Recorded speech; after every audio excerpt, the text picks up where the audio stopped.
Hi, I'm Oliver here with Maddie and Nathan on Play-by-Play Sports Radio. Today we're going to talk about the NBA draft. Why don't you go first, Maddie? Yeah, so, I'm really looking forward to the draft. We have it coming up on Thursday. There's a lot of interesting prospects this year. I think one of the things that makes this 2018 draft very compelling is there's not that one guy, that transcendent guy, where it was like Ben Simmons a couple years ago, where you were like, this is the guy, he's going number one, and everything else just doesn't matter because he's going to be a superstar.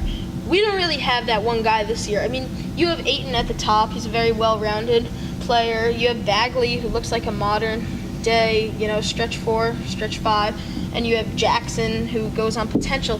But we don't really have that one guy. And we have a lot of teams in the top 5 who are, like those classic teams that always seem to screw everything up, like the Phoenix Suns, like the Sacramento Kings. You have an Atlanta Hawks team that basically has to build a roster from scratch.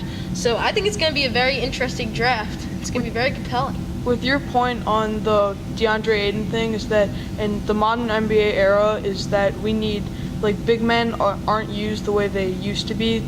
Like, now guards are the people you want. That's why Ben Simmons went 1, because he played like shooting guard, now plays point guard, and that really helps.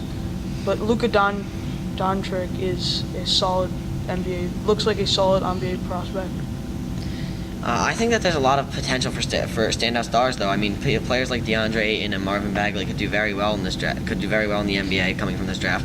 But even players like Mo Bamba, he looks good coming out of the draft. He's 7'1". He could be a great center. But I mean, it's tough to see out of this draft. Players always are up and down. So who really knows? Yeah, and I think it's very interesting because, in my opinion, you want to take the proven prospect. Luka Doncic, I mean, he's won the EuroLeague MVP at the age of 19. He's going to be great in this league. And Jaren Jackson played 21 minutes a game at Michigan State. He got in a lot of foul trouble. He was prone to turnovers. And yet, some people are saying he's the best player in the draft because of how he projects as a lengthy 3-and-D player who's really good at shot blocking.